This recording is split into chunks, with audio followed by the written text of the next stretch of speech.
మైన దినంగా మనం భావించవచ్చు, భావించకపోనవచ్చు. ఎందుకంటే ఒక పుస్తకావిష్కరణ అనేది జనరల్గా ఒక పెద్ద పెద్ద సాహితీ ఇలాంటి మూర్తులతో మనం పుస్తకావిష్కరణలు చేయడం అనేది ఒక ఆనవాయితీగా ఉంది.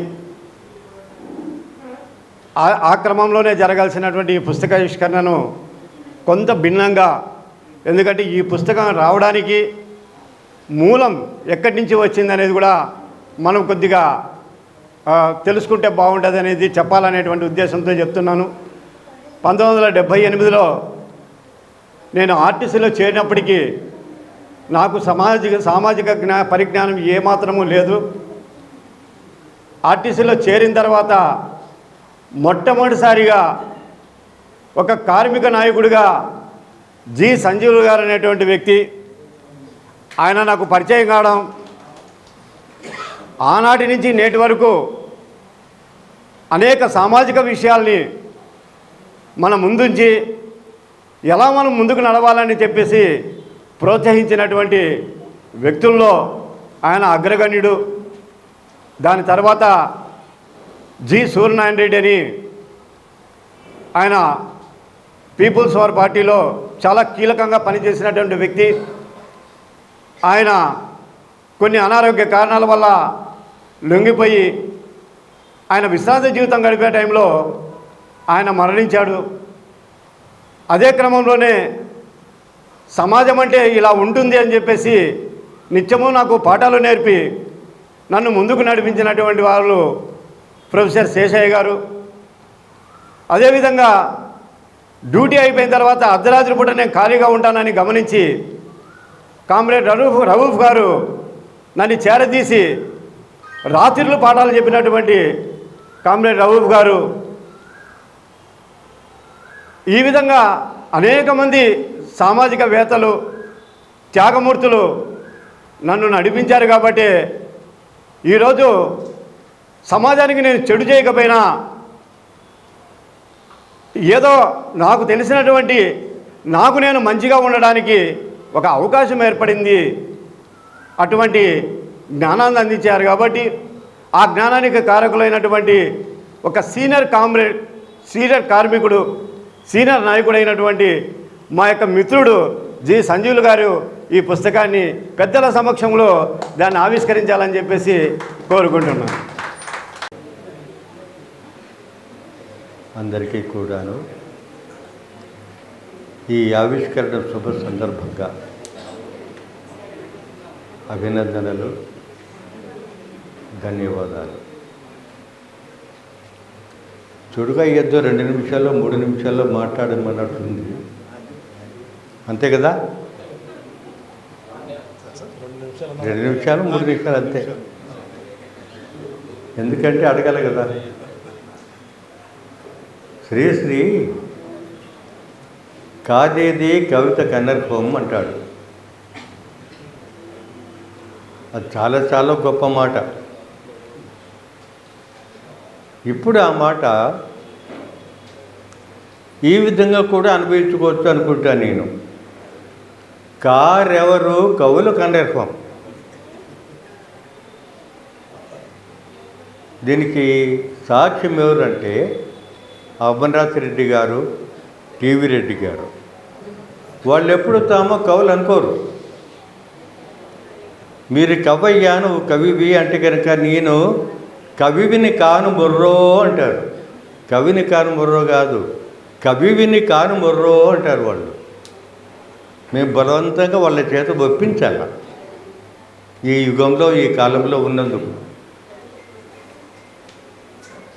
టీవీ రెడ్డి ఎంత సౌమ్యుడో ఆయనలో కొంత గడుసుతనం కూడా ఉంది. ఆ గడుసుతనము ఆయనకి ఎక్కడున్నాడు, ఆ గడుసుతనం ఆయనకి విప్లవ హృదయం తెచ్చిపెట్టిందేమో అని నేను అనుకుంటాను. సామాన్యంగా ఆ విరసంలో పనిచేసే వాళ్ళు కానీ, విరసాన్ని అభినందించే వాళ్ళు కానీ కొంత గడుసుగానే ఉంటారు. ఒకసారి నేను నేను ఎవరి జోలికి పోను కదా, ఎవరి జోలికి పోను, ఒక్క రాయలసీమ జోలికే పోతూ ఉంటాను. నా కోపం వచ్చేదంతా అక్కడే. మరి నేను ఊరికే ఉన్నప్పుడు ఒకసారి నన్ను ఒక మాట అన్నాడు టీవీ రెడ్డి. అది చిరకాలంగా నన్ను తెలుస్తూ ఉన్న మాటే, కానీ నాకు ఒక బలహీనత ఉంది, అది మళ్ళీ చెప్తా. మీ మీద ఒక విమర్శ ఉంది సార్ అన్నాడు టీవీ రెడ్డి. నేను ఉలిక్కిపడినా. నేను ఇంటి నుంచి బయటికే రాను కదా, అసలు వాకింగ్ కూడా మానేసి 3 ఏళ్ళు అయింది కదా, ఎప్పుడో చెదురుమదురుగా జరిగే మీటింగులు తప్ప ఎవరికి కనపడను కదా, బజార్లోకి అడుగు కూడా పెట్టాను కదా, నేను ఎవరి జోలికి పోయినాను, ఎవరినేమన్నాను అన్నాడు. లేదు సార్, మీ మీద ఒక విమర్శ ఉంది అని. చెప్పినట్టు మీరేమో, మీలాంటి వాళ్ళేమో ఎదిగినారు, అంతో ఇంతో ఎదిగినారు. ఎదిగిన తర్వాత మా పోటీ వాళ్ళను కూడాను, మీకంటే చిన్నవాళ్ళను కూడాను మీ వెంట పట్టుకుపోవాలి కదా. మమ్మల్ని అందరినీ వదిలేసి మీరు ఎక్కడికో వెళ్ళిపోతే అట్లా సార్ అన్నాడు. ఏం చేద్దామప్పా అన్నా. నిజమే కదా, ఏం చేద్దామప్పా అన్నా. కాలేజీల్లో ఉపన్యాసాలు ఇవ్వండి సార్, పిల్లలు అంతో ఇంతో తెలుసుకుంటారు. ఈ మీటింగులో ఏముంది, వచ్చిన వాళ్ళే వస్తూ ఉంటారు, చూసిన మొక్కలనే చూస్తూ ఉంటాము. ఆయన పులివెందుల నుంచి వస్తాడు, ఇక్కడ ఏదో చిన్న మీటింగ్ అయినా పులివెందుల నుంచి పరిగెత్తుకుంటూ వస్తాడు మిషన్ రెడ్డి. ఇట్లా ఉంటే ఎప్పుడు చూసిన మొక్కలే కదా సార్, కొత్త వాళ్ళకి అంత ఎంతో చెప్పి వాళ్ళని పైకి తీసుకొని రావాలి కదా సార్ అన్నాడు. ఎంత గడుసుగా అడిగినాడంటే అది అంత గడుసుగా ఉన్నాడు. నాకు కూడాను దాని ఒక నేరభావన కలిగింది, కలగలేదని కాదు, నేరభావన కలిగింది. నేను ఇప్పుడు చెప్తాను నా వీక్నెస్ ఏమిటో. ఎవరో పులివెందుల కొండారెడ్డో ఎవరైనా సరే రాయలసీమ అని మొదలుపెట్టి ఒక ఉద్యోగం చేస్తే దాని వెనకపోయేవాడిని నేను.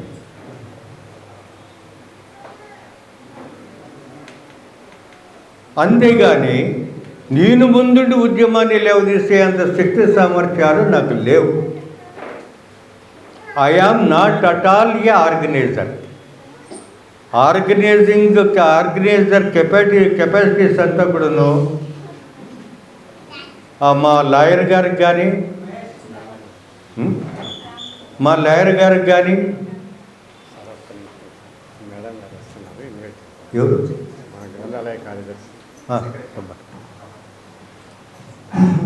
సంస్థ గ్రంథాలయ చైర్మన్ గారు, కార్యదర్శి గారు ఇచ్చేస్తున్నారు. ఏ భాస్కర్ లాంటి వాళ్ళు ఎవరో ఒకరు ముందుండి సార్ రండి, స్వామి గారు రండి అంటే కనుక నేను వాళ్ళు వెనక పోయేవాడిని. అందుకని టీవీ రెడ్డితో మాట చెప్పిన, అయ్యా నువ్వు కాలేజీల్లో ఉపన్యాసాలు ఏర్పాటు చేయి, నేను కానీ రాజపాళ్యం కానీ ఇంకా ఎవరైనా కానీ నీ మాట చెల్లించి నీ వెంట వస్తాము అని ఆయనకు భాష చేసినాను. ఆ భాష నెరవేర్చుకోవడానికి ఇప్పుడు కూడా నేను సిద్ధంగా ఉన్నాను. మరి కారెవరు కవుల కనర్ఫంలో చేరిపోయిన మా టీవీ రెడ్డి గారిని కూడాను మరొకసారి హృదయపూర్వకంగా అభినందిస్తూ సెలవు తీసుకుంటున్నాను. అందరికీ నమస్తే. ఉండకపోతే ప్రపంచాన్ని మనం ఎలా చూడలేమో. మా సీనియర్ కార్మికుడు నాయకుడైనటువంటి జి సంజీవులు గారిని కూడా వేదిక అలంకరించాల్సిందిగా కోరుతున్నాం.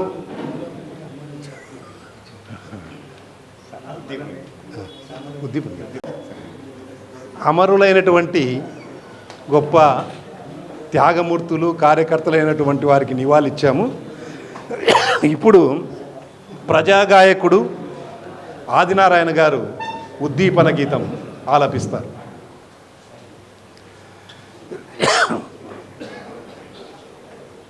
మాకు పరిచయం ఆయన ఆర్టీసీలో పనిచేసేప్పటి నుంచి.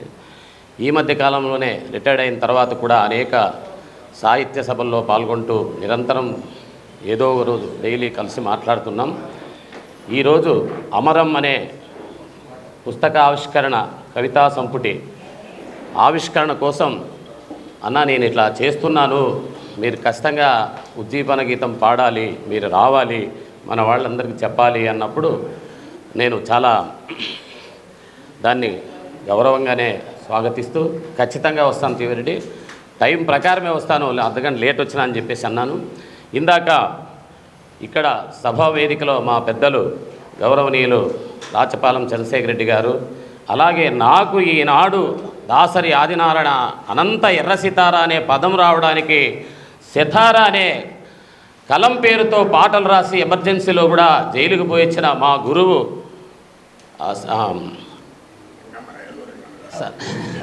ఏలూరి ఎంగన్న సార్ గారికి కూడా ప్రత్యేక నమస్కారాలు చేస్తూ, అలాగే ఇక్కడున్న సారు అమర్నాథ్ రెడ్డి గారికి, అలాగే రాధయ్య గారికి, అక్కడ పెద్ద ఆయన పేరు తెలియదు కానీ సంజీవులు మాతోటి మిత్రుడే, ఇక్కడ వచ్చిన కవులకు కళాకారులకు అందరికీ కూడా, అంటే కళాకారులని ఎవరు కలపడం లేదు, అందరూ సామాజిక సాంస్కృతిక వేదికలు అంటారు కానీ కళాకారులను ఎక్కడ కూడా ఉచ్చరించే పరిస్థితి అయితే లేదు.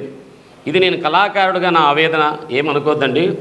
ఈరోజు ప్రజా కళలు పాటే నా ప్రాణం, పాటే నా జీవితం, పాటే నా ప్రాణం, పాటే నా జీవితం, పాటే నా ప్రాణము, పాటే నా జీవితం, ప్రకృతిచ్చిన వరం, స్వరమేలే నా బలం, ఆటుపోటులెదురైనా ఆగదు ఈ ప్రయాణం, ఆటుపోటులెదురైనా ఆగదు ఈ ప్రయాణం, తూరుపమ్మ పాట విని తలుపు తెరిచినాది, తూరుపమ్మ పాట విని తలుపు తెరిచినాది, పండు వెన్నలే పాటకు పరవశించినాది, పండు వెన్నెలే పాటకు పరవశించినాది,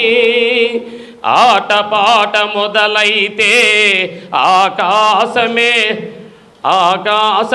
ఆడుంది, నింగిలోని తారలన్నీ నేలకు దిగి వచ్చేనా,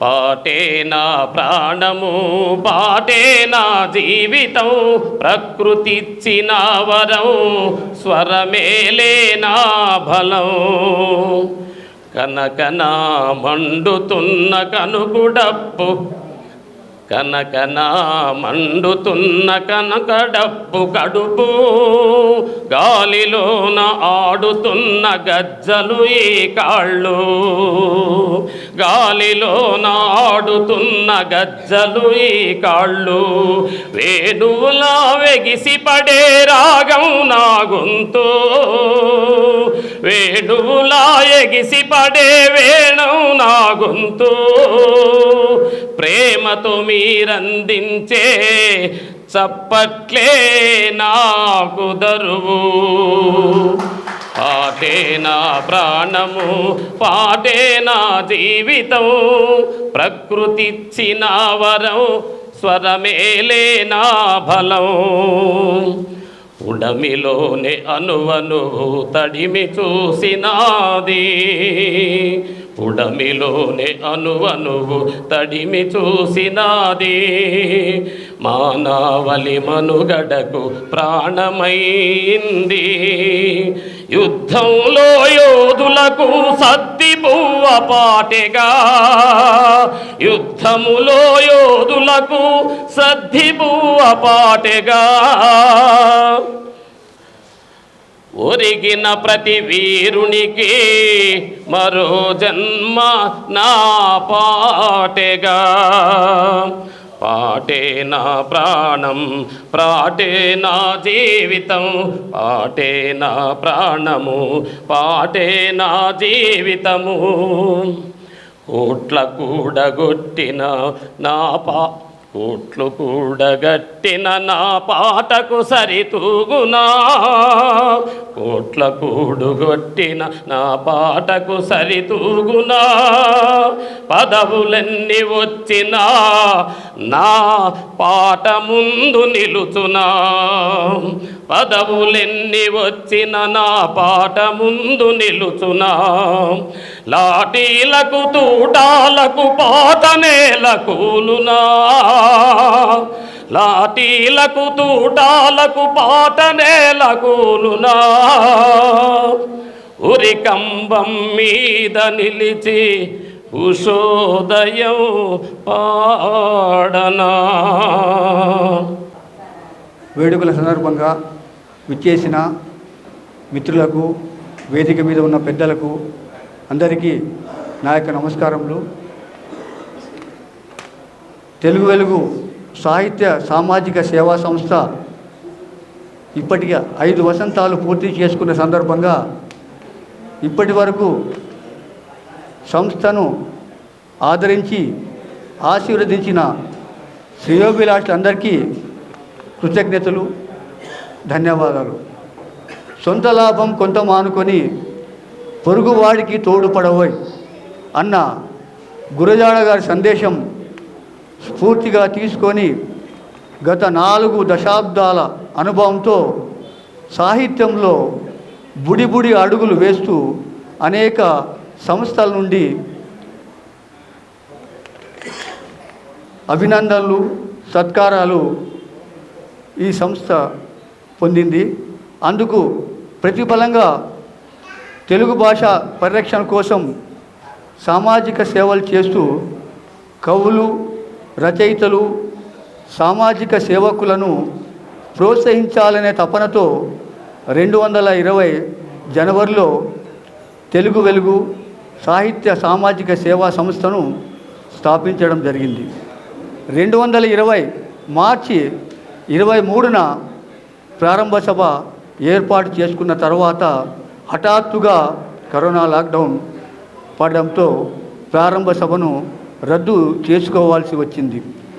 తర్వాత సామాజిక సేవలో నిమగ్నం కావడం, కరోనాపై విస్తృతంగా అవగాహన కార్యక్రమాలు కూడా ఈ సంస్థ ద్వారా నిర్ణయించాం. దాతల సహకారంతో పేదలకు నిత్యావసర సరుకులు పంపిణీ చేయడం, విధి నిర్వహణలో ఉన్న పారిశుద్ధ్య కార్మికులకు, పోలీసులకు కరోనా సమయంలో టీ, బిస్కెట్, సబ్బులు, మాస్కులు కూడా పంపిణీ చేయడం జరిగింది. అదేవిధంగా కరోనా టైంలో ఆర్థిక ఇబ్బందులు పడుతూ సొంత ఇళ్లకు వెళ్ళలేని కొంతమంది వలస కార్మికులకు కొంత నగదు సహకారం కూడా అందించడం జరిగింది. ఇటువంటి కార్యక్రమాలు నిర్వహిస్తూ అలాగే సామాజిక బాధ్యతను పెంచే విధంగా కొన్ని శుభకార్యాలకు అంటే పుట్టినరోజు, పెళ్లి రోజు, జయంతి, వర్ధంతి తదితర కార్యక్రమాలకు విలాసవంతంగా డబ్బులు ఖర్చు పెట్టకుండా అలాంటి వారితో దగ్గరలోని అనాథ వృద్ధాశ్రమాల్లో జరుపుకునే విధంగా వాళ్ళను ప్రోత్సహించు వాటి నిర్మాణంలో బాధ్యత ఈ సంస్థ చేపట్టడం జరిగింది. సాహిత్యపరంగా కరోనా మహమ్మారి, విశాఖ ఉక్కు ప్రైవేటీకరణ, సమాజంలో గురువుల పాత్ర, సమాచార హక్కు చట్టం, తెలుగు అకాడమీ, ఆర్డిటి పరిరక్షణ వంటి అనేక సామాజిక అంశాలపై కవితల పోటీలు నిర్వహించి ఆ విజేతలకు నగదు బహుమతులు పాటు ప్రశంసా పత్రాలు, మొమెంటోలను అందిస్తూ అనేక మంది కవులను, రచయితలను ప్రోత్సహించడం జరిగింది. నిత్యం త్యాగధనులు స్ఫూర్తిగా తీసుకొని వారి జయంతులు, వర్ధంతులు కూడా నిర్వహిస్తున్నాము. ఇక తెలుగు వెలుగు సంస్థ అందరిలో ఒకరిగా కొనసాగుతూ 5 వసంతములు ఇప్పటికి పూర్తి చేసుకుంది. మన సంస్థకు ఎలాంటి బ్యాంకు బ్యాలెన్స్ లేవు. కార్యక్రమాలకు దాతల సహకారాలే వనరులుగా దాతల ఆర్థిక సహాయాన్ని పూర్తిగా పారదర్శకత, జవాబుదారితనంతో వినియోగిస్తూ బాధ్యతగా వ్యవహరిస్తున్నాము. ఈ విజయానికి కారణం కేవలం సంస్థ నిర్వాహకులను మాత్రమే కాదు, సంస్థ ఆర్థిక సహకారం అందించి మన తెలుగు వెలుగు స్వచ్ఛంద సంస్థ ద్వారా అనేక కార్యక్రమాలు నిర్వహించిన దాతలందరికీ ఈ సందర్భంగా హృదయపూర్వక కృతజ్ఞతలు తెలియజేస్తున్నాము.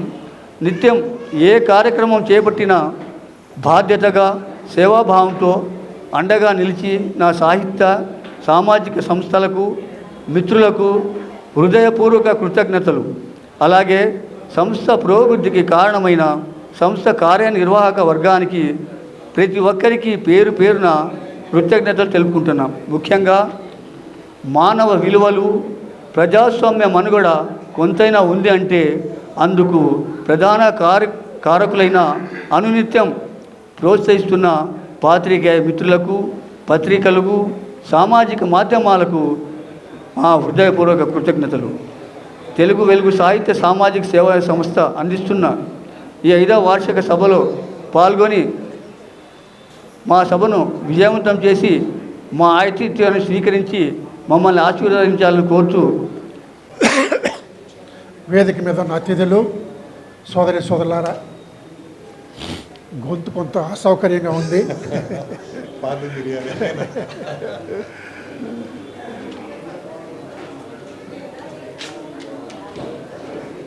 చాలా గ్రూప్ డిస్కషన్ జరుగుతున్నాయి మిత్రులారా, చాలా గ్రూప్ డిస్కషన్ జరుగుతున్నాయి. మిత్రులారా, మౌనంగా కొద్దిసేపు మౌనాన్ని పాటించండి. సార్ చెప్పే మాటలు వినండి, మాట్లాడద్దు.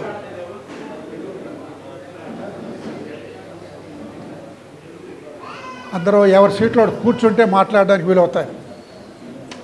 దయచేసి వెనక ఉన్న వాళ్ళంతా కూర్చోండి.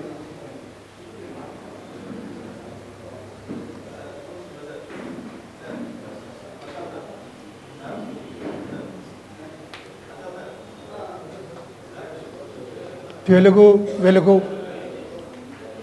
సాహిత్య సంస్థ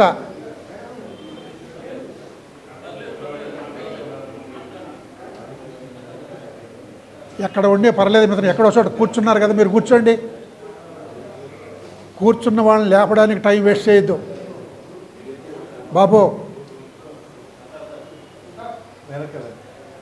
కూర్చున్న వాళ్ళని లేపడానికి టైం వృధా చేయొద్దు. తెలుగు వెలుగు సాహిత్య సంస్థ 5వ వార్షికోత్సవం జరుపుకుంటున్న సందర్భంగా ఆ సంస్థ వ్యవస్థాపకులు టీవీ రెడ్డి గారికి, వారి కార్యవర్గానికి మనందరి తరఫున నేను హృదయపూర్వకంగా శుభాకాంక్షలు అందజేస్తూ ఉన్నాను. ఈ కార్యక్రమాన్ని 4 పుస్తకాలు ఆవిష్కరణ రూపంలో జరుపుకుంటున్నందుకు ఈ కవులందరినీ నేను అభినందిస్తూ ఉన్నాను. అందులో టీవీ రెడ్డి కూడా ఒక కవి. తెలుగు కవిత్వం ఇవాళ తల్లి వేర్లు వెతుక్కుంటూ ప్రయాణం చేస్తూ ఉన్నది. రాజుల అంతఃపురాలలో బతుకుతూ క్రమక్రమంగా 1000 ఏళ్ళుగా తాను ఎక్కడికి చేరాలో అక్కడికి చేరే ప్రయత్నం చేస్తూ ఉంది తెలుగు కవిత్వం. ఎక్కడ పుట్టిందో అక్కడికి చేరడానికి మళ్ళా ఒక కొత్త దశలో తెలుగు కవిత్వం ప్రయాణం చేస్తూ ఉంది. అంతఃపురాలను, అరణ్యాలను వర్ణించే దశ నుంచి దేవుళ్లను, రాజులను వర్ణించే దశ నుంచి క్రమక్రమంగా తెలుగు కవిత్వం మనిషి దగ్గరికి చేరుతూ ఉంది. మనిషి శ్రమ, దాని ఫలితం, ఆ ఫలితానుభవం, వీటిని గ్రంథస్థం చేసుకుంటూ తెలుగు కవిత్వం ప్రయాణం చేస్తూ ఉన్నది. నన్నయ్య గారి నుంచి లెక్కేసుకున్నా కానీ 850 సంవత్సరాలు ప్రాచీన తెలుగు సాహిత్యం చేసిన ప్రయాణం కన్నా 125 సంవత్సరాలుగా ఆధునిక తెలుగు కవిత్వం చేస్తున్న ప్రయాణం అనేక రకాలుగా విశిష్టమైనది, విభిన్నమైనది. ప్రాచీన సాహిత్యాన్ని మనం ఏమి తక్కువ చేయకుండానే ఈ మాట అనుకోవడానికి వెనకాడాల్సిన అవసరం లేదు. అనేక భావజాలాలకు, అనేక ఉద్యమాలకు, అనేక సామాజిక బృందాల సంవేదనలకు ఆధునిక తెలుగు కవిత్వం స్పందిస్తూ వస్తున్నది. సంఘ సంస్కరణోద్యమం, భారత స్వాతంత్ర్య ఉద్యమం, తెలంగాణ రైతాంగ సాయుధ పోరాటం, జమీందారీ వ్యతిరేక పోరాటం, ఉద్యోగ విద్యార్థి నిరుద్యోగుల ఉద్యమాలు, నక్సల్బరీ ఉద్యమము, అస్తిత్వ ఉద్యమాలు, చిట్ట చివరిగా ఇప్పుడు మనం ప్రపంచీకరణ యుగంలో ఉన్నాం. వలస పాలకులు తీసుకొచ్చినటువంటి పెట్టుబడిదారీ వ్యవస్థ యొక్క పరిణత రూపం ప్రపంచీకరణ. ఇవాళ మన తెలుగు భాష మరణిస్తూ ఉంది, మన ప్రాదేశిక సంస్కృతి నశించిపోతూ ఉంది, రైతులు ఆత్మహత్యలు చేసుకుంటున్నారు, విద్యార్థులు చదువుకొని ఇతర దేశాలకు వెళ్ళిపోతే తల్లిదండ్రులు ఒంటరి వాళ్ళుగా బిక్కుబిక్కుమంటూ బతుకుతున్నారు, పర్యావరణం నశించిపోతున్నది, విధ్వంసం అయిపోతున్నది. ఇలా ఒక 100 ఫిర్యాదులు కుప్పపోసుకుంటే ఈ 100 ఫిర్యాదులకి మూలవృక్షం ప్రపంచీకరణ అనేటువంటిది. 1917లో సోవియట్ రష్యాలో వచ్చినటువంటి విప్లవము, ఆ విప్లవం ద్వారా ఏర్పడినటువంటి వామపక్ష ప్రభుత్వం 1990కి తర్వాత అనేక పరిణామాల మధ్య కుప్పగొలిపోయింది. అప్పటిదాకా సోవియట్ రష్యా, అమెరికా 2 భిన్న ధృవాలుగా ఉంటూ సామ్యవాద వ్యవస్థకు ఒక దేశం, పెట్టుబడిదారీ వ్యవస్థకు ఒక దేశం చెట్టు నీడలుగా నిలబడితే సోవియట్ రష్యా వామపక్ష ప్రభుత్వం కూలిపోవడంతో అమెరికా ఏకైక అగ్రరాజ్యంగా నిలబడింది. ఆ తర్వాత అమెరికా ఎలా ఉందో నిన్న మొన్న మన పార్లమెంట్లో జరిగేటువంటి మీటింగుల్లో మనం చూస్తున్నాం. ట్రంప్ గారు చేస్తున్న వ్యాఖ్యానాలు చూస్తే అమెరికా ఎలాంటి దేశం మనకు అర్థమైపోతుంది. ఈ 90కి తర్వాత భారతదేశంలోకి భారతదేశ ప్రజల ఆమోదం లేకుండా ప్రపంచీకరణ అనేది ప్రవేశించింది. ప్రపంచ దేశాలన్నింటిలోకి ప్రవేశించింది, ఒక భారతదేశంలోకి కాదు. అనివార్యం అయిపోయింది. ప్రపంచ ప్రజలంతా కూడా ప్రపంచీకరణకు తల వంచాల్సిన పరిస్థితిని ఎల్పిజి వ్యవస్థ కల్పించింది. మనం కూడా తలలు వంచేసామన్నమాట. వ్యక్తిగతంగా పలానా వారి అబ్బాయి అమెరికాకు పోయాడంటే సంతోషించాం, పలానా వారి అమ్మాయి ఇంగ్లాండ్ పోయిందంటే సంతోషించాం, ఈడ ఉద్యోగం ద్వారా కల్లాడుతుంటే ఆడ నెలకు 10 లక్షల రూపాయలు వస్తున్నాయి, లేకపోతే ఇదిగో ప్యాకేజీ ఎంత అంటే చాలా సంతోషించాం. మొత్తంగా చూసుకుంటే, దేశవ్యాప్తంగా చూసుకుంటే, రాష్ట్రాల వ్యాప్తంగా చూసుకుంటే మనం పొందిన లాభాల కన్నా కూడా నష్టపోయింది ఎక్కువ అని తేలుతుందన్నమాట. కొంతమంది దగ్గర డబ్బు బాగా సమకూరుతున్నమాట వాస్తవమే, కానీ దేశ ఆత్మగౌరవం మంట కలిసిపోయింది, దేశ సార్వభౌమత్వం కుప్పగొలిపోయింది, మన ప్రజాస్వామ్యం అర్థం లేనిదిగా మారిపోయింది.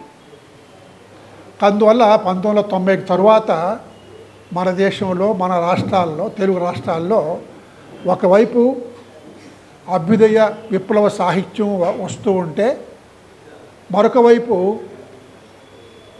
దళిత, బహుజన, స్త్రీ, ముస్లిం, ప్రాంతీయ అస్తిత్వవాద సాహిత్యాలు రావడం బయలుదేరింది. ప్రపంచీకరణ ఎప్పుడైతే మొదలైందో మన దేశంలో అస్తిత్వవాద ఉద్యమాలు కూడా అప్పుడే మొదలైనాయి. ప్రపంచీకరణ అంటే ప్రపంచం అంతా కూడా కుగ్రామం అయిపోతుందని చెప్పేసి మనకు బోధించారు మన రాజకీయ నాయకులు. ప్రపంచం అంతా ఒక కుగ్రామం అయిపోవడం ఏమో కానీ ప్రతి మనిషి ఒక గ్రామంగా మారిపోయాడు, ప్రతి మనిషి ఒక ప్రపంచంగా మారిపోయాడు. నేను మాట్లాడుతుంటే ఎవడు వింటున్నాడు, ఎవడు వినలేదు నేను చెప్పలేను. భార్యాభర్త ఇద్దరు సెల్ ఫోన్లతో మాట్లాడుకుంటుంటారు, తల్లిదండ్రులు పిల్లలు ఇద్దరు కూడా సెల్ ఫోన్లతో కాపురం చేసుకుంటూ ఉంటారు. అందుకోసం ప్రపంచీకరణ చేసిన మేళ్ళు కన్నా కూడా కీడు ఎక్కువ అని అనుకుంటే అది శాడిజం కాదని నేను అభిప్రాయపడుతున్నాను. మానవ సంబంధాలలో ఒక కృత్రిమ వాతావరణాన్ని, అసహజ వాతావరణాన్ని తీసుకొచ్చి దించింది ప్రపంచీకరణ. మనిషికి మధ్య రూపాయిని అడ్డుగోడగా నిలబెట్టింది ప్రపంచీకరణ. ఒకప్పుడు ఒక గ్రామానికి వెళితే ఏవయ్యా వానలు పడ్డాయా, పిల్లకాయలు పెళ్ళిళ్ళు అయ్యాయా, బిడ్డలు పుట్టారా అని అనుకుని మాట్లాడుకునేవాళ్ళు. ఇవాళ మీ ఊర్లో భూములు ఎట్లున్నాయని అడుగుతున్నారు. భూములు ఎట్లున్నాయంటే ఎంత రేటు పలుకుతుందని అర్థం అన్నమాట. తిండి గింజలు పండించే భూములు అంగడి సరుకులు అయిపోయి బిస్కెట్లు అయిపోయాయి అన్నమాట. ఇవన్నీ అనివార్యంగా వచ్చిన పరిణామాలు. మన కవులు ఈ 90కి తరువాత ఏం రాసినా దీని గురించి రాస్తున్నారు. ఇప్పుడు మన టీవీ రెడ్డి రాసినా, లేకపోతే ఇంకా ఈ మిత్రులంతా గద్వాల సోమన్న రాసిన, లేదా పలకలూరి శివరావు రాసిన, ఈ మిత్రులు రవీంద్ర రాసిన వాళ్ళు ఇతర అంశాల గురించి కొన్ని రాసుకోండొచ్చును. కానీ ఇతర అంశాలు కూడా ప్రపంచీకరణకు అతీతమైనటువంటి కావు. అందుకోసము 90కి తరువాత కవిత్వం రాస్తున్నటువంటి ఏ కవి అయినా సరే, ఏ భాష కవి అయినా సరే, ఆ మాటకు వస్తే మొత్తం ప్రపంచ కవులంతా కూడా ఇవాళ ప్రపంచీకరణ అనేటువంటి ఒక 5 అక్షరాలనే వస్తువుగా చేసుకొని రాస్తున్నారు. మన అనంతపురం జిల్లా కూడా ఆ ప్రపంచీకరణ వ్యతిరేక గానంలో మన కవులు స్వరాలు జోడించి పలుకుతూ ఉన్నారు. అందుకోసం వీళ్ళందరినీ మనం అభినందించాల్సిన అవసరం ఉంది. ఈ నలుగురు కవుల్ని నేను మరొకసారి హృదయపూర్వకంగా అభినందిస్తూ, టీవీ రెడ్డి ఆయన బ్యాక్గ్రౌండ్ ఈ పాటికి మీకు అర్థమై ఉంటుంది అనుకుంటాను అందరికీ. రాజయ్య గారు చెప్పడం వల్ల కానీ, టీవీ రెడ్డి చెప్పడం వల్ల కానీ ఆయన ఏ పునాదుల్లో నుంచి కవిగా ఎదిగొచ్చాడో తెలిసింది. ఇప్పుడు కొంత అక్కడి నుంచి కొంచెం ఇటు వచ్చి ఉండొచ్చు, కానీ ఆ స్ఫూర్తి పోలాయనలో ఆయనలో విప్లవ స్ఫూర్తి ఉంది, అభ్యుదయ స్ఫూర్తి ఉంది. తెలంగాణ, ఉత్తరాంధ్ర, రాయలసీమ, మధ్యాంధ్ర అన్ని ప్రాంతాలను కౌలించుకున్నాడు. మదర్ తెరీసా దాకా కూడా పోయిచ్చాడు ఆయన అన్నమాట. కాబట్టి ఆయన ఒక సమగ్రమైన కవి. అలాగే ఈ మిత్రులంతా కూడా నేను వీళ్ళు చదవాలి. వీళ్ళందరూ కూడా మరొకసారి నేను అభినందన తెలియజేస్తూ సెలవు తీసుకుంటున్నాను. నమస్తే. ఎగువ సభ దిగువ సభలో ఉన్న అందరికీ, సాహితీవేత్తలకు, సాహితీ ప్రియులకు, సమావేశానికి వచ్చిన అందరికీ కూడా అభివందనాలు. ముఖ్యంగా ఈ కార్యక్రమానికి మూల కారకులైనటువంటి టీవీ రెడ్డి గారికి 2 విధాలుగా కాదు 3 విధాలుగా శుభాకాంక్షలు చెప్పొచ్చు. ఒకటేమో ఆయన జన్మదిన శుభాకాంక్షలు. పుట్టిన పుట్టుక సార్థకమయ్యేలాగా మెట్టినాడు. ఇవద్దు పుట్టిన దినము, మెట్టిన దినం కూడా. అంటే పెరిగినటువంటి దినం, మరి అత్తింటికి పోయిన దినం కాదు. మెట్టిన దినం అంటే అట్లా అనుకుంటారు, కానీ మెట్టిన దినం. జన్మదినము ఒక పుస్తకాన్ని అమరమని రాసి ఆవిష్కరించడం, మెట్టడం. అంటే సమరం అమరం, సమరమే అమరమే అన్నట్టుగా జీవిత సంఘర్షణల్లో ఆటుపోట్లు ఎదుర్కొని జీవనయానం కొనసాగించి ఎందరినో కలుసుకొని అనుభవాలు సముపార్జించుకొని ఈ స్థాయికి వచ్చినటువంటి ఆయన ఒక పుస్తకం అనుభవాలన్నీ క్రోడీకరించి అమరం అని రాయడం ఆనందదాయకం. అందుకు శుభాకాంక్షలు. మూడవది ముఖ్యమైనది ఏంటంటే, కేవలం మన స్వార్థం కాకుండా పరహితార్థం కూడా కొన్ని ఉంటాయి. ఏదో రూపేణ ఈ సమాజంలో పోరాటం అంటే, సమరం అంటే గన్ను పట్టుకున్న వాళ్ళే కాదు, పెన్ను పట్టుకున్న వాళ్ళు కూడా. కేవలం ఆయుధమే కాదు, కలం, గళం, వీటి ద్వారా కూడా మనం సమరం చేయవచ్చు. ఇలాగా మరి ఎందరో అనేక రూపాలుగా చేసినటువంటి వారి అందరికి కూడా మనం నివాళులు అర్పిస్తూ, ఆయన 4 పుస్తకాలు ఆవిష్కరించినాడు. అమరం అని చెప్పినాడు, కానీ దీంతోపాటు తన స్వార్థం, తన పుస్తకం ఒకటి అయితే పరహితార్థానికి 3 పుస్తకాలకి తావిచ్చాడు. అందులో గద్వాల సోమన్న మన రాసినటువంటి కాంతి కిరణాలు, ఇది సమరం అయితే ఇది శాంతి, వెంటనే శాంతి కిరణాలు ప్రసరించాయి. శాంతితో పోరాటం. ఈయన శాంతి కిరణాలు మన టీవీ రెడ్డి గారికి అంకితం ఇచ్చాడు. ఈ పుస్తకాన్ని కూడా మన గద్వాల సోమన్న బాగా చాలా రాశాడు. 60 70 అనుకుంటా పుస్తకాలు, బండెడు ఇలా రాస్తుంటారు. మా సవప్ప గారు ఈరన్న గద్వాల సోమన్న పోటీపడి రాస్తున్నారు. ఈ మధ్య నేనేమి రాయలేదే నాకు అప్పప్పుడు అనిపిస్తుంది, ఏం రాయలేకపోతున్నా. ఏందో పద్యాలు అవి రాయడం, పాటలు రాయడమే. కానీ ఇన్ని పుస్తకాలు ఇలాగా ఈ పుస్తకం ఆవిష్కరణ. ఇంకోటి ఎడారి ఓడ శివరావు గారు రాకపోయినా ఇచ్చిన మాట ప్రకారం దాన్ని చేయడం. మరి ముఖ్యంగా రవీంద్ర గారిని మనం అభినందించాలి. డాక్టర్ రవీంద్ర గారంటే మనకు పరిచయం లేదు, కానీ డబ్బుంటే పుస్తకం వేసుకోవచ్చు, డబ్బుంటే సభ పెట్టుకోవచ్చు, డబ్బుంటే ఏమైనా చేయొచ్చు. కానీ లేదు కనుక లిఖితం వేశారు. వారికి ప్రత్యేకమైన శుభాభినందన. ఇలాగ తన పుస్తకం ఒకటైతే 3 పుస్తకాలు వేశాడు. వేసి ఆయన ఇక్కడ కూడా తన సేవా తత్వాన్ని ప్రదర్శించడం ముఖ్యంగా అభినందనీయం.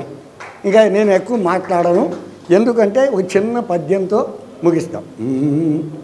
5 సంవత్సరాలుగా అనితరముగా 5 ఏళ్ళు అయిందట. చిన్న పెద్ద ఎన్ని సభలో చేస్తాం, వర్ధంతులు జయంతులు ఎన్నో. 5 సంవత్సరాలుగా అనితరముగా తెలుగు భాషాభివృద్ధికై దీక్షభూని సేవ సల్పుచునుంటివి సుశ్రేయమెసగా, సేవ సల్పుచునుంటివి శ్రేయమెసగా టీవీ రెడ్డి శుభాకాంక్ష టీవీ కొనుమా.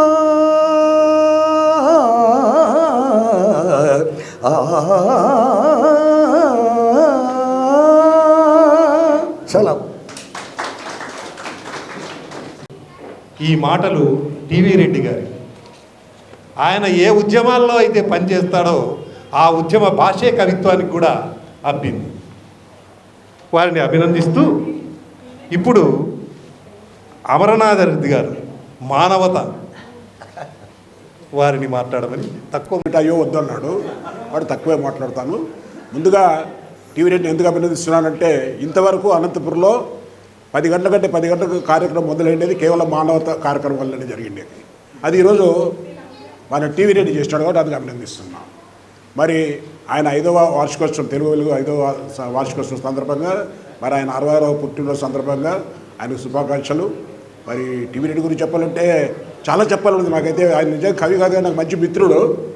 ఆయన ఫస్ట్ ఫైటర్, నెక్స్ట్ రైటర్, అంటే విప్లవ కవి, విప్లవోద్యమాల్లో ఉన్నాడు. ఇంతమంది పుస్తకాలను ఆవిష్కరించాడు. సంజీవులు కూడా పీపుల్స్ మూవ్మెంట్లో ఉండేవాడు. నా ప్రింటింగ్ ప్రెస్ ఎప్పుడో వచ్చేవాళ్ళు కరపత్రాల ప్రింటింగ్ కోసము. అట్లే టీవీ రెడ్డి కూడా విప్లవోద్యమంలో ఉన్నాడు కాబట్టి ఆయన కవితలన్నీ కూడా విప్లవ కవితలే. ఒకసారి టీవీ రెడ్డి నా కవితలు తీసుకొని వచ్చినాడు. అలా ఒకసారి చదువు చెప్పండి మీ అభిప్రాయం అన్నాడు. అప్పుడు నేను చదివిన తర్వాత ఇవి కవితలు కాదే అన్న ఫీల్ అయినాడు. ఇది కవితలు కాదంటాడే అని నేనన్నా. ఏమన్నానంటే కవితలు అయితే ఇంత సులభంగా అర్థం కావు కదా అన్న. అవును, కవితలు అందరికీ అర్థం కావు కదా. 3 రకాల కవులు ఉంటారు, 3 రకాల రచయితలు ఉంటారు. అందరికీ అట్లా అర్థమయ్యేట రాసే కవులు ప్రజా కవులు, కొందరికే అర్థమయ్యేట రాసేవాళ్ళు కవులు, ఎవరికి అర్థం కాకుండా రాసేవాళ్ళు మరో కవులు. అట్టే రచయితలు కూడా ఉంటారు. ఇద్దరు ప్రజాకవి గద్దర వంగపండు మాదిరి ఇతని మాట ప్రతి కవిత కూడా అర్థమవుతుంది.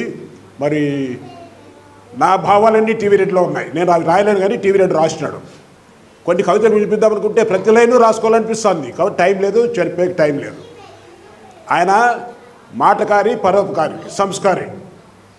నాకన్నా ఎక్కువ మాట్లాడతాడు. ఫోన్ చిక్కితే అతను కూడా అంతే, నా మధ్య ఎంతసేపునా మాట్లాడుతూనే ఉంటాడు.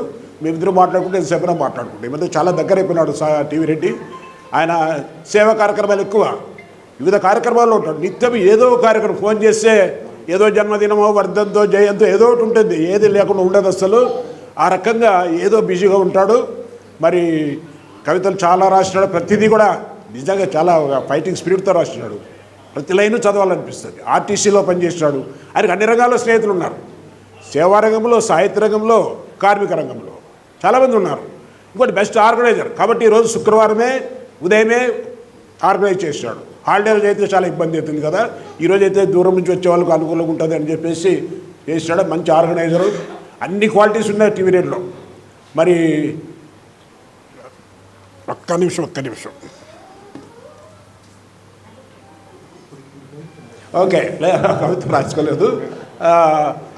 ఇది ప్రపంచ హృదయ దినం ఏ రోజు? సెప్టెంబర్ 23. ఓకే. గొప్ప సంస్కారవంతుడు అంటాను. ఎందుకంటున్నానంటే లాస్ట్ 2023లో అతను హార్ట్ ఆపరేషన్ జరిగింది కర్నూలులో. Sincere and honest doctor, efficient doctor Prabhakar Reddy ఆయన ఆపరేషన్ చేసినాడు. ఉచిత ఆపరేషన్ అది ప్రభుత్వ హాస్పిటల్లో. కాబట్టి ఇక్కడ ఉన్న అందరికీ చెప్తాన్నా, హార్ట్ ప్రాబ్లం ఉంటే తప్పకుండా కర్నూలు హాస్పిటల్ పోండి అంటాను. ఆయనతో ఆపరేషన్ జరిగింది. జరిగిన తర్వాత సెప్టెంబర్ 23 ప్రపంచ హృదయ దినోత్సవం ఉంటుంది. ఆ రోజు ఆయన అన్నీ గుర్తుంటాయి. ఆ రోజు కర్నూలు పోయి మొత్తం ఆ స్టాఫ్ అందరికీ సన్మానం చేశాడు. ఇంతవరకు వాళ్ళ హాస్పిటల్ చరిత్రలో కాదు, రాష్ట్ర హాస్పిటల్ చరిత్రలో ఇట్లా ఎవరు చేసి ఉంటారు. అది సంస్కారం అంటారు. నిజంగా డాక్టర్లు చాలా హ్యాపీగా ఫీల్ అయినారు. ఇప్పుడు డిప్యూటీ సూపరింటెండెంట్, మన సూపర్ స్పెషాలిటీ హాస్పిటల్ సూపరింటెండెంట్ కూడా ఆ రోజు అక్కడ ఉండింది.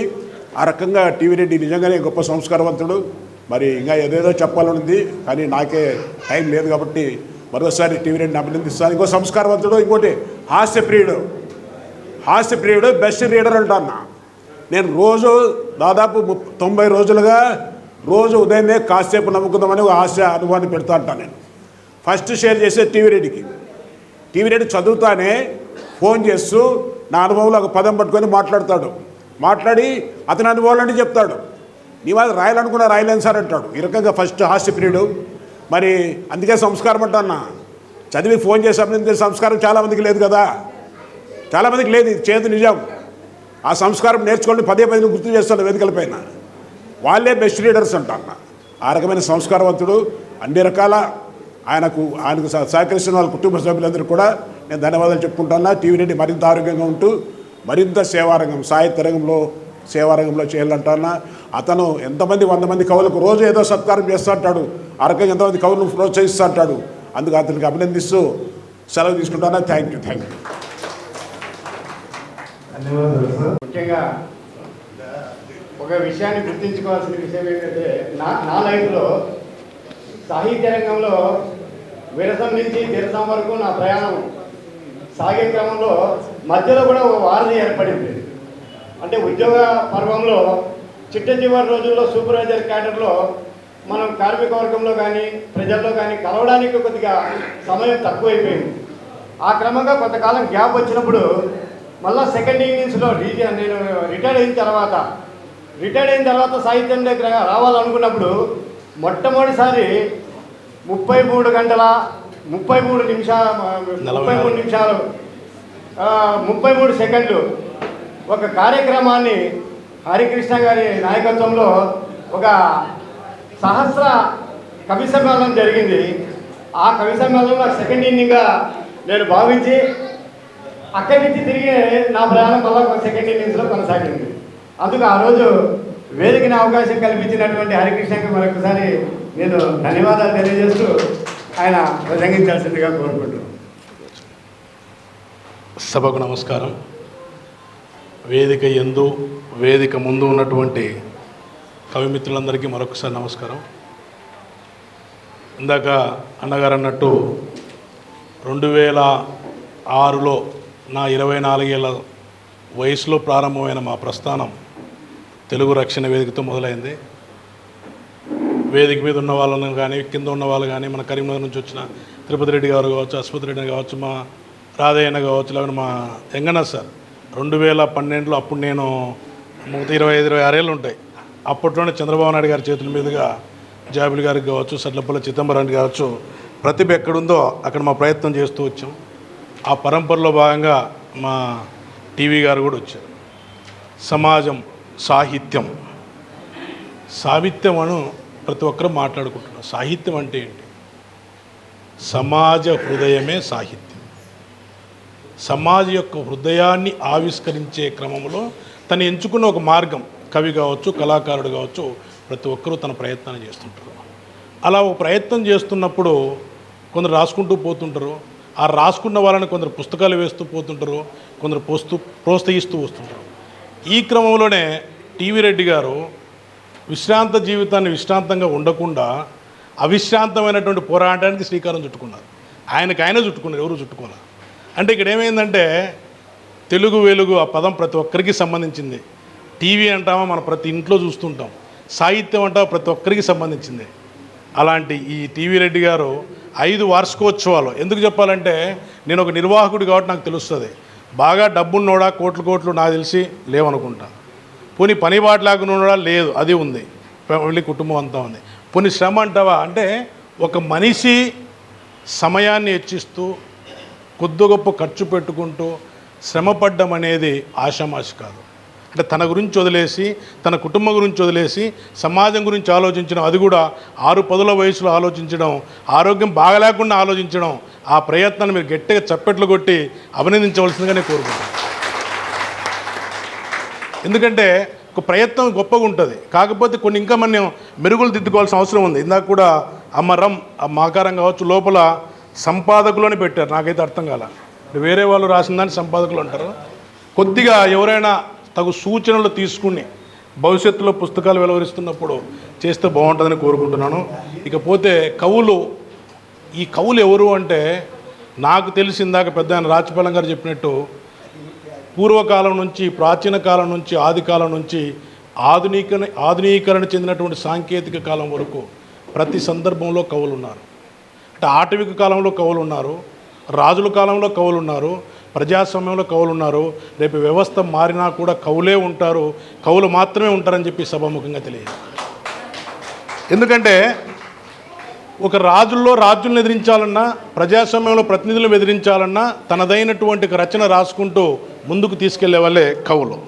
ఎందుకంటే ఈ కవిత్వంలో భాగంగా మనం అందరం కూడా చేస్తుంటాం. చాలామంది రాస్తూ ఉంటారు పుంకాలు అంటే పెన్ను విదిలిస్తే అక్షరాలు వస్తాయి, పెన్ను కాకుండా మనసు విదిలిస్తే స్పష్టమైన అక్షరాలు వస్తాయి.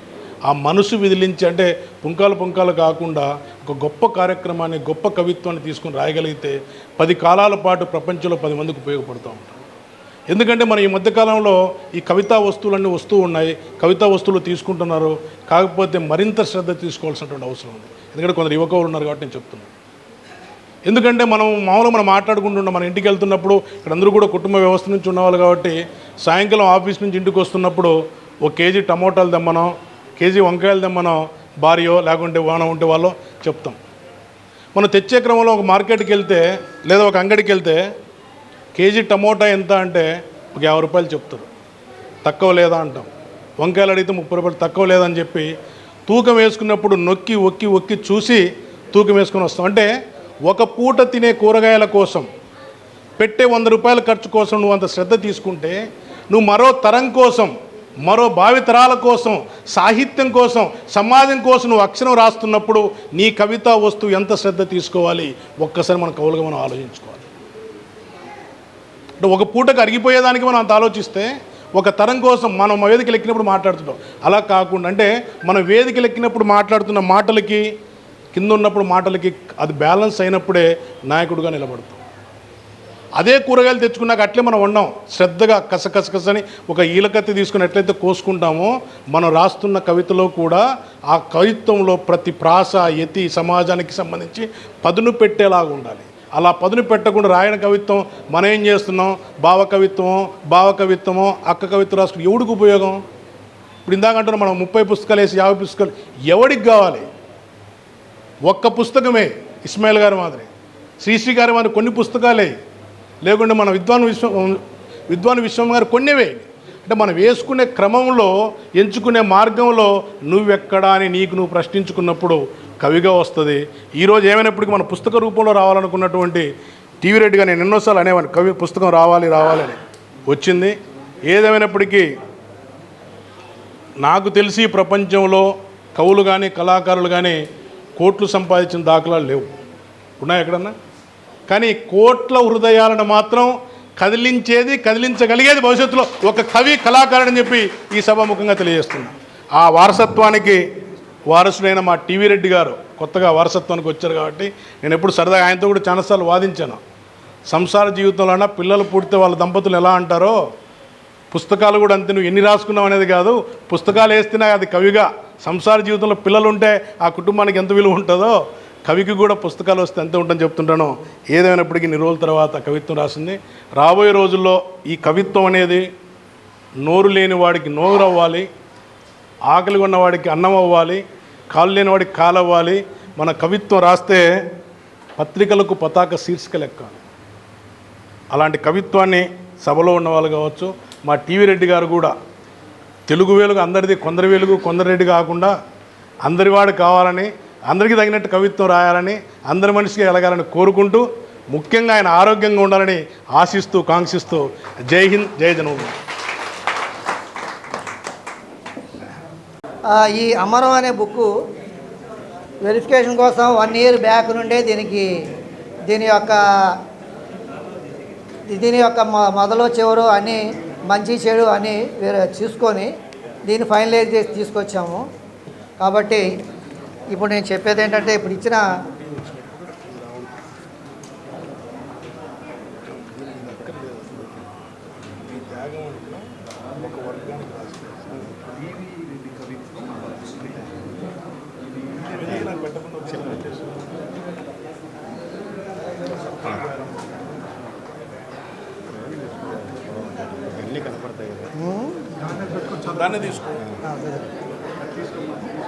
మా గుండెల్లో వెలుగైన దేవుడు పట్టు పేగుబంధాన్ని సృజించావు, మహావృక్షమై ఎదిగి స్నేహబంధంలో ఓ మజిలీవైనావు, వర్గ దృక్పథంలో శ్రామిక రాజ్యం కోసం ఉదయించే పిడికిళ్లలో యువత గర్జించు అంటూ ఉద్యమానికి ఊపిరివైనావు, రక్తగాయాల రాగాలు ఘోషిస్తుంటే సీమగొంతులకు నినాదమై ప్రగతి రథ చక్రాలకు సారథివై ప్రగతి ప్రధానికి వారధివైనావు, కరోనా కారుణ్యానికి లాక్డౌన్ ప్రకటిస్తే తెలుగు వెలుగు సారథ్యంలో దాతల సహకారాన్ని అర్థించి నిత్యావసర సరుకులు అందించి ఆప్తుడు అయినావు, హక్కుల శాసనం భంగపడ్డప్పుడు స్వతంత్రమా నీవెక్కడా అంటూ నిలదీసి అక్షర సూర్యులతో కలిసి అమరవీరులను కీర్తిస్తూ ప్రజాస్వామ్యం పరిరక్షణ కోసం మీ త్యాగం వృధా పోదంటూ చెట్టు నేర్పిన పాఠాన్ని నీవు, ఎదిగి ఒదిగి వృక్షముల అక్షర నిక్షేపాల గనిలో నీ భావాక్షరాలు అమరం, పలకరించే కళ్ళు ప్రహరాలో అక్షర పుష్పాంజలి పరిమళించాలని నీ జన్మదిన శుభాకాంక్షలతో అమరమై నిలవాలని కోరుతూ నీ మిత్రుడు. Thank you Gurunath. నిజంగా అంటే వీరికంటే కూడా వీళ్ళ తల్లిదండ్రులు గురువులు గారు, వీరయ్య గారు, వీళ్ళు ముఖ్యంగా నాకు సర్కారు ప్రాంతం నుంచి మార్గదర్శకులు. వారి యొక్క సాన్నిహిత్యంలోనే ఇవన్నీ మొగ్గలుగా ఉండి ఈరోజు పువ్వులుగా వికసించి అద్భుతమైనటువంటి పరిమళాన్ని అందిస్తున్నారు. కాబట్టి విజయవాడ నుంచి వచ్చినటువంటి కుటుంబ సభ్యులకి, బెంగళూరు నుంచి వచ్చినటువంటి కుటుంబ సభ్యులకి మరి వారందరికీ కూడా ప్రత్యేక అభినందనలు తెలియజేస్తున్నాము. అట్లనే మన కొత్తపల్లి శ్రేష్ గారు వచ్చినారు. మరి ఆయన వచ్చి వేదికను అలంకరించాల్సిందిగా కోరుతున్నాం. మిత్రులారా, కార్యక్రమం యథావిధిగా కొనసాగుతుంది. టీవీ రెడ్డి గారి జన్మదినోత్సవ సందర్భంగా అక్షరాభినందనలతో వారి కుటుంబ సభ్యులు సమర్పించినటువంటి ఆ సన్మాన పత్రాన్ని చాలా పెద్దవాళ్ళు, రచయితలు, కవులు, సమీక్షకులు, అనేక సంఘాల బాధ్యులు మన కళ్ళ ముందు కనిపిస్తూ ఉన్నారు. వారందరికీ కూడా హృదయపూర్వకంగా నమస్కారాలు తెలియజేస్తూ ఉన్నారు. అలాగే మీడియా మిత్రులకు కూడా నమస్తే. మిత్రులారా, ఈరోజు అమరం పేరుతో సమరం చేస్తున్నటువంటి మన టీవీ రెడ్డి గారికి ఒకసారి గట్టిగా మనమంతా కూడా కరతాళ ధ్వనులతో అభినందన తెలియాల్సిన అవసరం ఉంది. తెలుగు వెలుగు అనే ఒక సంస్థని స్థాపించి 5 సంవత్సరాలు గడిచిన సందర్భంగా 5వ వార్షికోత్సవ వేడుకలు జరుపుతూ ఉన్నారు వారు. వాస్తవానికి ఇవి తెలుగు వెలుగు 5వ వార్షికోత్సవ వేడుకలు కాదు, కానీ టీవీ రెడ్డి అనే ఒక వ్యక్తి అనంత జిల్లా సాహిత్యం మీద, టీవీ రెడ్డి అనే ఒక వ్యక్తి అనంత సేవారంగం మీద వేసినటువంటి ఒక ముద్రకు జరుగుతున్న వేడుకలని నేను అనుకుంటా ఉన్నాను. ఎందుకంటే ఆయన్ని ఒక కవిగా ఈ సమాజం గుర్తించలేదు నాకు తెలిసి. కానీ సంఘ బాధ్యునిగా, అనేక సేవా కార్యక్రమాల నిర్వాహకుడిగా, అనేక ప్రాంతాల నుంచి స్నేహాల్ని, మిత్రుల్ని సంపాదించుకున్నటువంటి ఒక సహృదయునిగా ఈ సాహిత్య సమాజం ఆయన్ని గౌరవిస్తూ ఉంది. ఈ పుస్తకం ఆయన కవితలన్నీ కలిసి ఒక డిటిపి చేసి దీన్ని ఒక పుస్తకంగా తీసుకొస్తే బాగుంటుందని మా జిరసంలో సభ్యుడిగా ఆయన కార్యదర్శిగా పనిచేస్తున్న రోజుల్లో చాలాసార్లు చెప్పగా కవి సమ్మేళనానికి ఒక పేపర్ తీసుకొని కవిత నేను చదువుతానని మరి ఆయన వచ్చిన 10 సారి టీవీ రెడ్డి గారు మీరు ఈ కవితలన్నీ కలిసి ఒక పుస్తకంగా వేస్తే చాలా బాగుంటుందని అనేక సార్లు చేసిన సూచన మేరకు వాటన్నిటిని డిటిపి చేసుకొని ఆయన నాకు ఒక కాపీ ఇచ్చాడు. ఒక స్పైరల్ బైండింగ్ ఒక కాపీ ఇస్తే దీంట్లో ఏమన్నా సజెషన్స్ ఏమైనా ఉంటే చెప్పండి అని అంటే ఆయన వయసు ముందు అనుభవం ముందు ఆయన కవిత్వంలో ఉన్నటువంటి ఆ పటత్వం ముందు నేను చిన్నవాడినయ్యా నాకు ఎందుకు ఇస్తారు పెద్దవాళ్ళు మీరు పెద్దవాళ్ళకి ఏంటంటే లేదు సార్ మీరు చెప్పాలంటే నేను చదివాను ఆ కవితలన్నీ.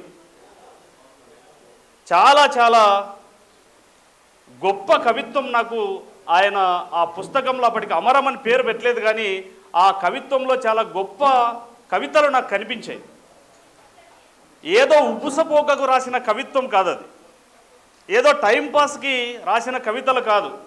ఆయన జీవిత తొలినాళ్ళ నుంచి ఆయన మొదలైనటువంటి రోజుల నుంచి ఒక సామాజిక జీవిగా ఒక బాధ్యతాయుతమైనటువంటి వ్యక్తిగా ఆయన జీవితాన్ని నడపడం మొదలుపెట్టిన రోజు నుంచి జరిగిన ప్రతి సంఘటన మీద ఆయన చాలా ఆవేశంతో రాసుకున్నటువంటి కవితలు మనకు అందులో కనిపిస్తాయి. ప్రతి కవిత కూడా ఏదో ఒక సంఘటనని నేపథ్యంగా చేసుకొని ఏదో ఒక సమస్యని నేపథ్యంగా చేసుకొని రాసినటువంటి కవితలే మనకు దాదాపుగా వాటిలో కనిపిస్తాయి. అంటే ఒక సామాజిక బాధ్యతతో ఈ కవిత్వం మొదలుపెట్టాడని మనకు టీవీ రెడ్డి గారిని చూస్తే మనకు అనిపిస్తుంది. చాలామంది టీవీ రెడ్డి గారి కవితలను ఒకసారి గమనిస్తే గిన చాలామందికి అర్థమయ్యేది ఏంటంటే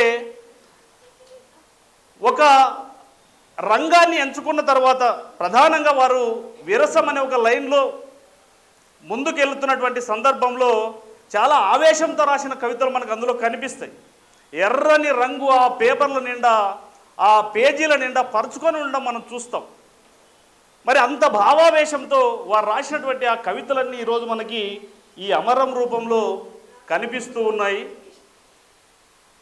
ఇప్పటికైనా ఈ రూపంగా ఈ కవిత పుస్తకాన్ని తెచ్చి ఎప్పటికీ నిలిచిపోయే అనే అర్థం వచ్చేలాగా అమరం అనే పేరు పెట్టినందుకు వారిని అభినందిస్తూ వారు ఇంకా మరిన్ని పుస్తకాలు తెచ్చే ప్రయత్నం చేయాలని కవిత్వాన్ని సీరియస్గా రాసే ప్రయత్నం చేయాలని నేను మనసారా వారిని కోరుకుంటా ఉన్నాను. మరొక 2 విషయాలు చెప్పి అధ్యక్షులు వారి టైం దాటిందంటున్నారు, మరి ఒక నిమిషం ముగిస్తాను. వాస్తవానికి టీవీ రెడ్డి గారిలో ఒక ప్రత్యేక కోణం మనం చూస్తాం. ఏంటంటే నిరంతరం ఏదో ఒక అతనిలో ఒక సంఘర్షణ రగులుతూ ఉంటుంది. అంటే వయసుతో సంబంధం లేని సంఘర్షణ అది. ఏదో మాలాంటి చిన్నవాళ్ళు ఏదో 20-30 ఏళ్ళ వాళ్ళు 40 ఏళ్ళ లోపల ఉండే వాళ్ళలో ఉండాల్సినటువంటి ఒక ఉద్రేకము లేదంటే ఒక ఉత్సాహం ఆయనలో చూస్తాం. ఇది క్వైట్ ఆపోజిట్ చాలామందిలో ఉండదు. ఈ వయసులో కూడా ఆయన అంత ఉత్సాహాన్ని కనబరచడం అనేది నిజంగా అతనికి ఎలా అబ్బిందో కానీ నిజంగా హ్యాట్సప్ టు యూ సార్. అనేక మంది ఈరోజు మనకు 2 రాష్ట్రాలు దాటి ఆయన వేరే రాష్ట్రాలు కూడా అంటే బెంగళూరుతో సహా చెన్నైతో సహా ఎక్కడెక్కడ మిత్రులను సంపాదించుకోవడం వెనక ఆయనలో ఉన్నటువంటి ఈ ఉత్సాహం పనిచేస్తుంది. కరోనా కాలంలో మనమంతా గడప దాటి బయటికి రావడానికి జరుగుతున్న రోజుల్లో కూడా ఆయన అభినందించాల్సిన మరొక ముఖ్య విషయం ఏంటంటే అక్కడ సర్వీసెస్లో ఆయన పాలు పంచుకున్నాడు. ఎక్కడో నగర శివారులో ఉన్నటువంటి పేదలు ఆహారం పొట్లాల కోసం రోడ్డు వెంట నడుస్తూ ఆహారం పొట్లాల కోసం ఎదురు చూస్తున్నటువంటి ఆ చూపులకి ఆ కన్నులకి ఆ చేతులకి అన్నం పొట్లమైన వాడు టీవీ రెడ్డి. ఆ అన్నం పొట్లమైనటువంటి టీవీ రెడ్డి ముందు ఈ సేవా కార్యక్రమాలు మరింతగా ముందుకు తీసుకెళ్లాలని ఆయన ఆరోగ్యం కూడా భవిష్యత్తు కూడా చాలా అందంగా ఆనందంగా సాగాలని కోరుకుంటూ ఏదో సినిమా పాట గుర్తుకొస్తుంది, అమరం అఖిలం మన ప్రేమ అని. మరి టీవీ గారికి నేను చెప్పేది ఏమంటే అమరం అఖిలం మన స్నేహం టీవీ గారు. ధన్యవాదాలు. Thank you.